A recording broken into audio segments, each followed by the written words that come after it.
দাও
যেই দিকেই যাই সেই দিকে এখানে এখানে তৌহিদ জনতা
এবং বিশেষ করে একটা ডকুমেন্টারি দেখে এরপরে আমাদের মঞ্চে সম্মানিত যে সকল আমন্ত্রিত অতিথিবৃন্দ আছেন তাদেরকে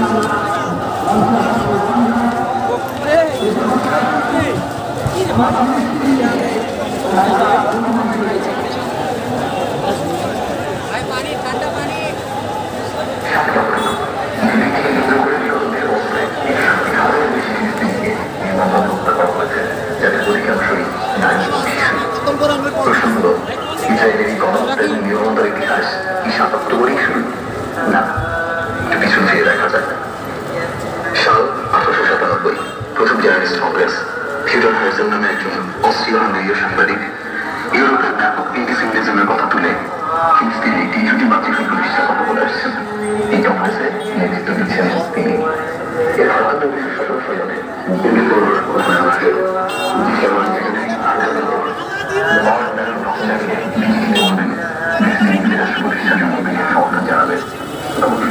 ব্রিটিশদের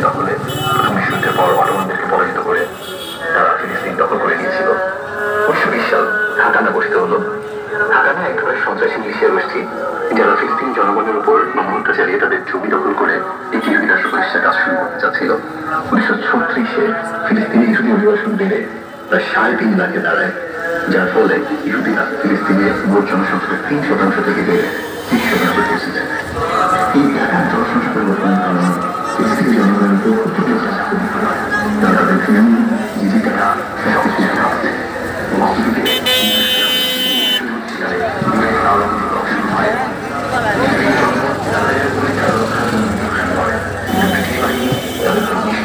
চালায়, ফলে 5,000-এর বেশি ফিলিস্তিনি শহীদ হন এবং 15,000-এর বেশি আহত হন। 1940-এর দশকে ইরকুন এবং ইস্টার্ন গ্যাং নামে নতুন সন্ত্রাসী মিলিশিয়া গোষ্ঠী তৈরি হয়। 1946 সালে ইরকুন জেরুজালেমের কিংস ডেভিড হোটেলে বোমা হামলা চালায়, যার ফলে 96 জন শহীদ হন। 1947 সালে জাতিসংঘ ফিলিস্তিন বিভাজন পরিকল্পনা গ্রহণ করে এবং 29 নভেম্বর 1947-এ জাতিসংঘ ফিলিস্তিনকে 2টি রাষ্ট্রে বিভক্ত করার প্রস্তাব দেয়, একটি ইহুদি রাষ্ট্র আর একটি রাষ্ট্র খ্রিস্টান রাষ্ট্র। এই সিদ্ধান্তে ফিলিস্তিনি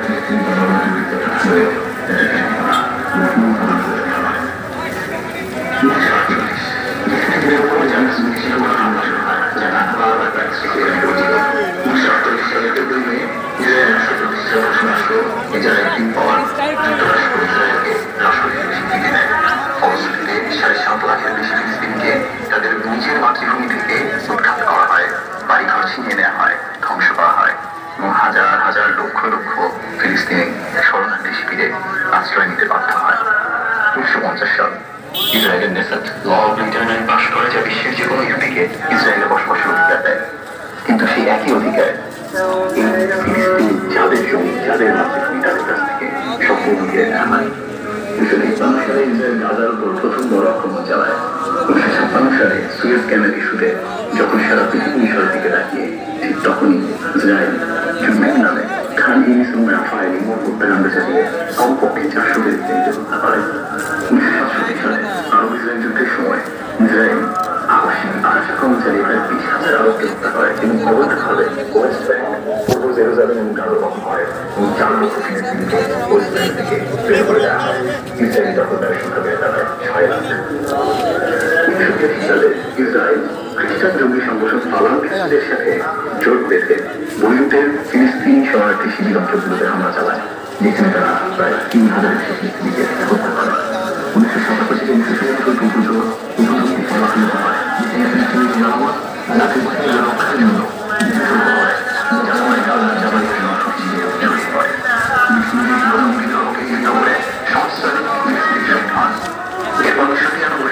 ইসরায়েল এবং পিএলও অস্ত্র চুক্তি স্বাক্ষর করে, কিন্তু আশাবাদী ঠিক 1 বছর পরেই একজন ইসরায়েলি দখলদার হেব্রনের আল ইব্রাহিমি মসজিদে হামলা করলে সালাতরত 29 জন ফিলিস্তিনি শহীদ হন। 2000 সালের 28 সেপ্টেম্বর এরিয়াল শ্যারন 1000 ইসরায়েলি সৈন্য নিয়ে আল আকসা মসজিদে হামলা করে। এই হামলা ফিলিস্তিনকে নিয়ে ইসরায়েলের দৃষ্টিভঙ্গি পরিষ্কার করে তোলে, যা শুধুই ফিলিস্তিনিদের প্রতি ঘৃণা এবং দখলদারিত্বকে কেন্দ্র করে বিচরণ করছিল। সম্ভবত কারণ শান্তি চুক্তিগুলো ইসরায়েলের যার প্রতি ছিল বাক্স শিশু এবং ঘুমিয়ে দেওয়া হয় 5,000-এর বেশি ফিলিস্তিনি ঘরবাড়ি।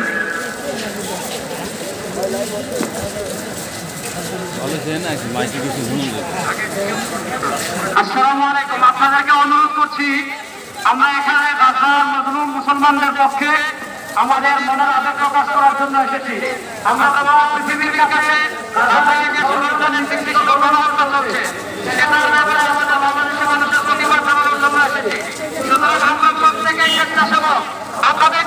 করবো, আমরা যে যেখানে আসি বসে যাই। আপনাদেরকে অনুরোধ করবো, আমাদের জাতীয় নেতৃবৃন্দ এখানে আছেন, আমরা যে যেখানে আসে বসে যাই।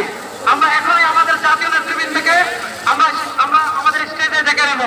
আমাদের স্টেজে সর্বপ্রথম আসছেন আমাদের জাতীয় মসজিদ বাইতুল মুকাররমের সম্মানিত খতিব, বাংলাদেশের উপমহাদেশের শীর্ষস্থানীয় আলেম-এ-দ্বীন মাওলানা মোহাম্মদ আব্দুল মালিক হাফিজাহুল্লাহ, যিনি আজকের এই বিশাল গণজমায়েতের সভাপতিত্ব করবেন।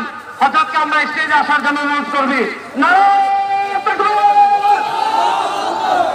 সবাই ফিলিস্তিনের পতাকা একটু নাড়াই। নারায়ে তাকবীর।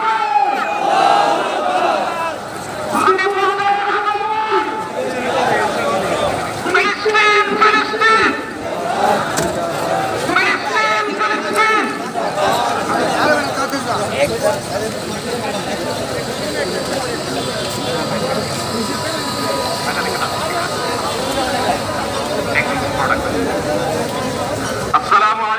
রহমতুল্লাহি ওয়া বারাকাতুহু। সম্মানিত উপস্থিতি, বাংলাদেশের সর্বস্তরের সকল দল মত, চিন্তা, দর্শন, সকল মত এবং পথে সকল মিছিলের মোহনা মিশে গেছে আজকের এই মহাগণ জামায়াতে। সম্মানিত উপস্থিতি, আপনারা যারা দূর দূরান্তে অবস্থান করছে, আপনারা প্রত্যেককে বাংলাদেশ সমাজশীল আচরণ করবার জন্য অনুরোধ করছি। খুব সামান্য সময়ের মধ্যে পুরো অনুষ্ঠান এইমাত্র সোহরাওয়ার্দী উদ্যানে প্রবেশ করলাম। আপনাদেরকে কিন্তু অনুরোধ করছি, আপনারা আশেপাশে কেউ অসুস্থ আছে কিনা তাদেরকে লক্ষ্য করে বাংলাদেশের সকল দল মত, চিন্তা, দর্শনের মানুষ মজলুম ফিলিস্তিনিয়া ও মজলুম গাজার মানুষের পাশে আছে, অবস্থান করছে। এক কাতারে দাঁড়িয়ে আজ বিশ্ববাসীকে আমরা দেখিয়ে দিতে চাই আমাদের মধ্যে